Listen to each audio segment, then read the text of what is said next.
All right, Arash, we're going to let the professor give you his candid thoughts on the Toronto Raptors before we talk about all this Blue Jay stuff.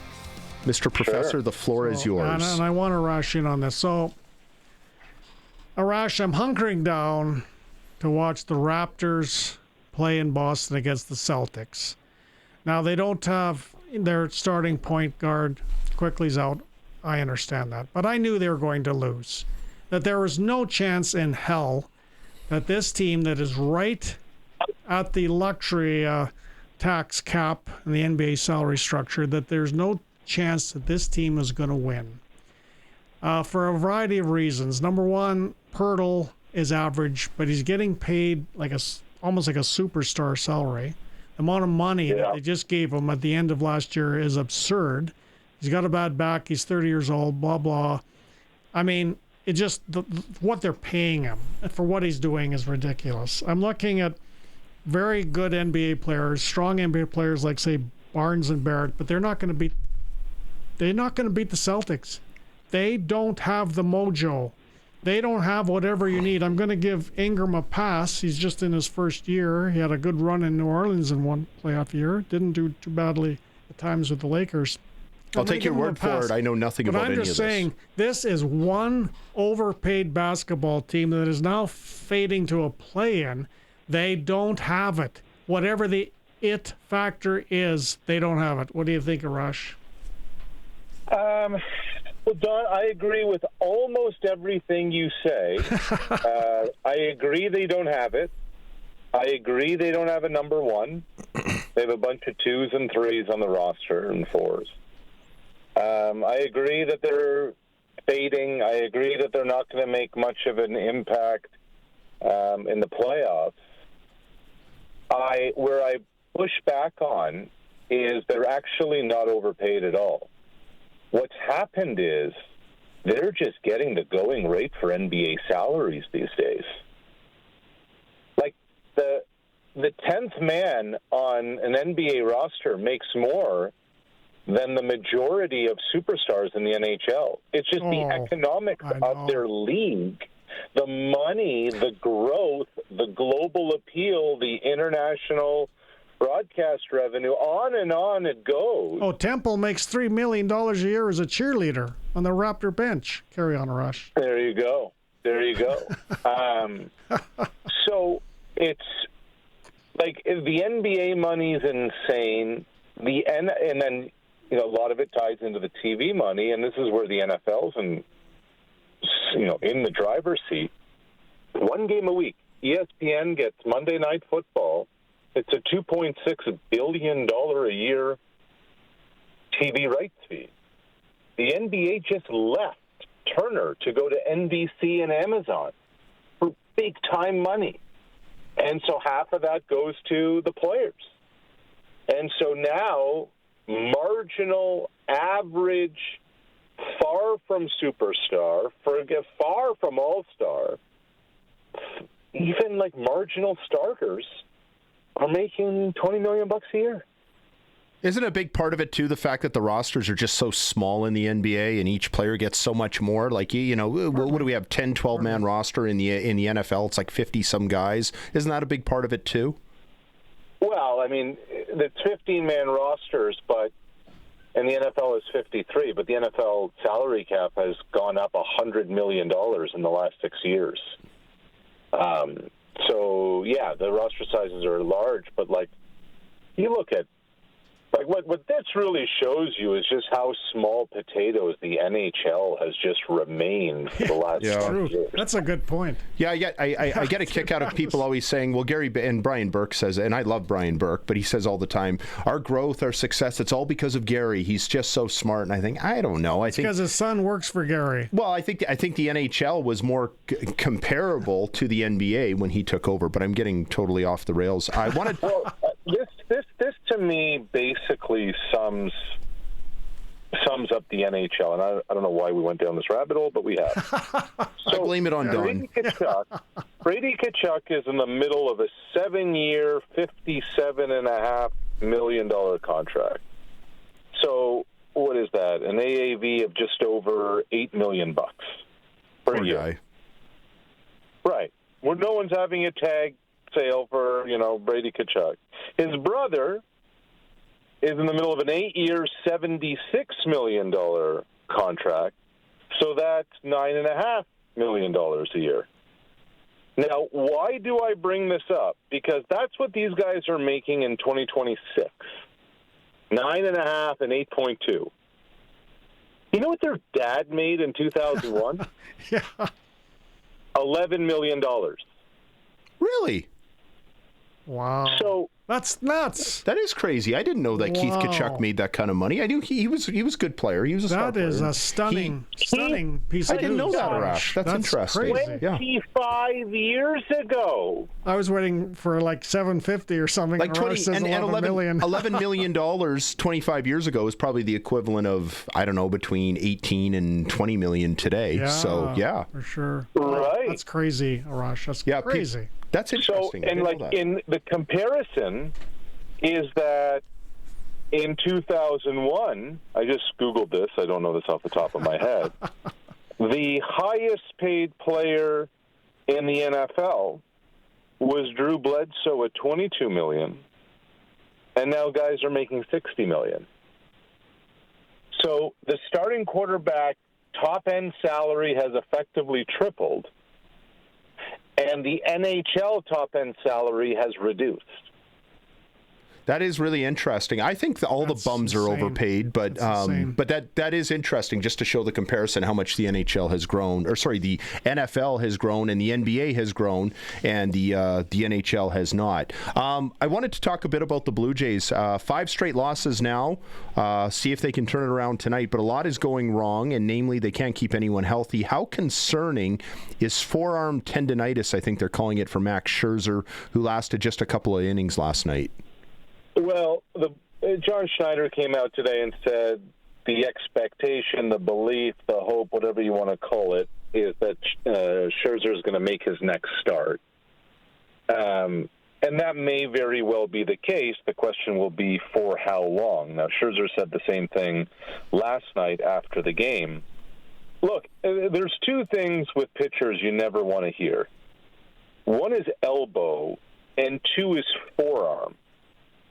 And especially when you turn 42 years of age this season, as Max Scherzer will. Yep.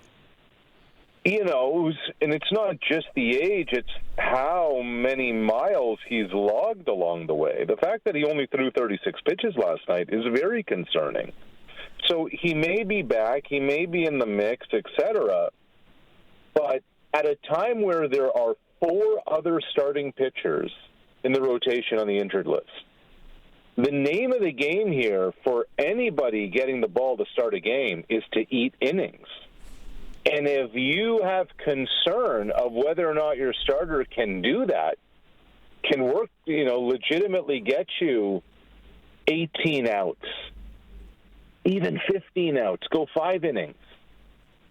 These are real reasons for concern. Look, it's first week April, second week April, whatever. There's 150 games to go. I'm not really concerned about the standing. I'm just looking around. I'm like, okay, so they don't have a catcher. They now have 5 starters on the injured list. They just went and signed Patrick Corbin off the couch, who had one outing, no spring training other than whatever he was doing on his own. And now they're calling him up to go this week out of total necessity. Well, they're going to have a good pitching staff. I think we can say they're going to have a good pitching staff when healthy. The issue is their pop gun offense. And a couple of weeks ago when I was on this show, I believe with you, Arash, with Barney, I said I think it's going to be more of a struggle for the Blue Jays this year than most people realize. And the reason I said that was offense.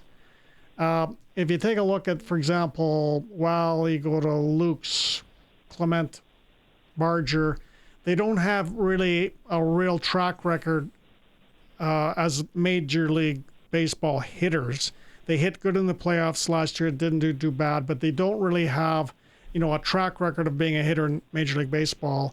You got a guy like Straw, he's not much of a hitter. Okamoto at third. We don't know whether, he's going to adjust well yet to Major League pitching. You're hoping that George Springer has another rebound year like he did last year after a couple of not so great years. They made a lot of assumptions, did they not, Arash, on their hitting once they lost Bo Bichette? Yeah, and I think they knew, Don, that they were going to lose. I don't want to say lose Bichette. I think they knew Bo's time in Toronto was done. Like, Bo had no interest in staying. They had no interest in keeping him. So it was an awkward dance the whole way. And their belief all along was that they were going to be okay in the middle of the infield with Andres Jimenez and Ernie Clement. They believed bringing Okamoto over from Japan as a corner infielder was going to help, and obviously Guerrero. They had to know that George Springer is just going to be a constant question mark from a health standpoint throughout the year, not a production standpoint. So, you're asking a lot of guys without a sizable track record beyond a year or so. Exactly. Right. Now, I look at it, and to me, and I think, I don't know if Brendan, if it was with you or if it was with Barney last week, to me, there was one position and one player that they could not afford to lose. And that was Alejandro Kirk. Because there's a difference between being an everyday catcher and a backup catcher on the roster. Tyler Heineman is not a starting catcher in the big leagues. Tyler Heineman's a guy who can, in spots, give you a day, maybe two, when Kirk needs a breather and a blow. And now for this to have unfolded the way it did, first on Friday, Heineman just throwing the game away after he had to come in for Kirk. And then on Saturday for him to airmail the ball over Ernie Clement's head. Like, those two are, bad enough as is. But then my former colleague, my friend Ben Nicholson-Smith, walks into the visitors' clubhouse on the south side of Chicago and reports that Tyler Heineman's crying in the locker room. Oh, he's in tears. Lord. There's no crying in baseball. I mean, if there's any rule that we all know is exactly that, Brendan. There's no crying in baseball. I don't know. It just means that he cares. Come on. No. Not 10 games into the season. Kevin Gausman was in tears after Game 7 of the World Series last year. That we get. Yeah. Okay, you walk in, you're a teammate, you're like, oh, man, we just lost our starting catcher, and you walk in and you see a dude who made a couple of errors in tears. You're like, that's the guy we're going to roll with for the next 40 games? Do they need to go out and get somebody, do you think? They won't. There's two issues here. The first is, there are two positions in sports where the demand is so high and supply is so low. One is quarterback, and the other is legitimate catcher, which is why guys like Buster Posey got the bag, which is why a guy like Russell Martin more than 10 years ago got $80 million. So that's one part of it. The other is the Blue Jays as a front office. I remember having this conversation in the dugout in Kansas City with Ross Atkins. I'm like, the supply-demand thing. He's like, I don't believe and buy that. They don't value the catcher position as much as they should, especially now when when you have 5 guys on the injured list and it's a bunch of pitchers on the mound that nobody's ever heard of. You need somebody to manage that. And they don't value it. So it's not a good combination, and I think it's really going to hurt them over the next few weeks. Well, it's bad when the Dodgers throw a position player onto the mound at the end of last night's game. I was going to say, usually in the first 60 days, you're kind of stuck with what you have, aren't you? I mean, we talked about a lot of GMs feel that way, like John Sherholtz, when he was a GM in Atlanta, he kind of had an unwritten rule that he wouldn't make any deals in the first 60 days, and there are other teams that probably feel the same way. They're kind of just stuck with what they have, aren't they, in all likelihood, at least for the first while? For the first while. And who knows how this is all going to play out. Like, it's April 7th. There's lots of baseball to go. But at what point are you going to look at it and say, okay, we got to do something here? Because they're saying 6 weeks for Kirk, who's having surgery, a screw put into the thumb, et cetera, et cetera. Okay, 6 weeks until what level will he be back at that point? Yeah, yeah. Well, I was just going to say they look deflated, like in the little bits and pieces that I've seen. Admittedly, I've not watched every inning of Blue Jay baseball, but they're just making little errors, kind of like what we saw in Chicago, especially that one where he threw the ball away. We don't know if that killed them in the game, but it kind of killed them. Like, it would have been a one-run game, and they would have had a fighting chance, and it didn't work out that for them. We'll see what happens in the week ahead. It'll be really interesting to see if they can get out of this funk. Things were feeling pretty good after that opening weekend sweep of the Athletics. It was the A's, but still, it was still a sweep. We talked a little bit earlier with Brian Munns about the Humboldt Bronco tragedy. We're almost a decade later now. We're just past the 8th anniversary. Why, in your mind, Arash, does it still resonate so much with Canadians, not just here in Saskatchewan, but in Eastern Canada and coast to coast? Well, and I think even anywhere, North America, is because everybody's been on that bus. Yeah. It doesn't matter if you're an athlete or not. If you played in the band, you probably went on a trip somewhere. If you went on a school trip, you've been on the bus. And then obviously, no matter the sport, if you played one, you were on that bus. Everybody can relate with being on that bus. And how many bus trips have we all been on? How many Friday afternoons, if you're an athlete, Friday evenings, were you riding the bus with the coaches and a trainer and your teammates, etc.? It is the most personal, relatable thing. These weren't grown-ups. These weren't professionals. These were adolescents that it doesn't matter today if you're, in middle school, high school, if you're 30 years removed from high school. We've just all been on that bus. And so when something like that happens, it resonates. Yeah, it reverberates. Yeah, it makes you remember those times and think of those times. And then you start thinking about the families and everything that's happened. I think it's personal because we've all been there. Yeah, I think that's a really good point. I hadn't really thought of it that way. I remember when it happened, it really shook me. And my wife said, I think the reason it shook you, it's not because you knew, well, it's partly because you knew some of these people. It's because they're who you used to be, because I used to be a broadcaster who'd ride around on the bus. But it's not just those of us who worked in the SJHL. Coast to coast, like you said, Arash, whether you played hockey or not, we've all been on that bus. And I remember one line that stood out to me the week it happened from Todd McClellan, who was about 3 NHL teams ago on his coaching journey, made the comment that on the bus is usually where you feel the safest.